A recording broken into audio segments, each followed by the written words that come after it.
Clicking sounds during breastfeeding is one of the signs that there's incorrect latch. So, bakit ba nagkakaroon ng clicking sound? So, during breastfeeding kasi dapat yung tongue, especially yung middle of the tongue, pinipressure dapat yung breast up towards dun sa roof ng mouth. So, pag na-seal na yon, bababa yung jaw. So, bababa yung jaw para mas lumaki yung volume ng mouth, para mas maraming milk yung mapalabas sa breast.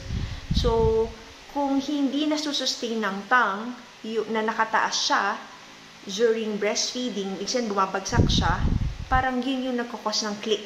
So, parang ibig sabihin nabibreak yung seal, kaya may click.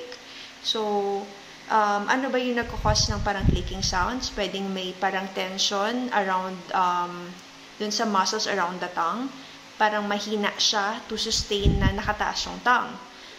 Pwede rin yung because of a tongue tie, since may tongue tie, pinupul yung tongue pababa. So, limited yung movement ng tongue pataas.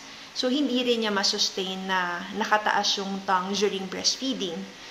Pwede ding mali yung positioning ni baby. Kasi kunyari, kung hindi comfortable yung position ni baby while being carried by the mom, so, hindi rin komportable yung pag-latch niya. So, pwedeng bibitaw siya. So, bakit ba big deal yung mga parang clicking sounds? Kasi pag may clicking sounds, ibig sabihin na-break yung seal, may pumapasok na air during breastfeeding. So, yung swallowed air, usually, parang sila yung nagkukos ng parang infant reflux, yung madalas na paglungad, yung mga silent reflux like yung parang laging kinakabag, very fussy si baby, madalas na hiccups, or parang nagbaback arching.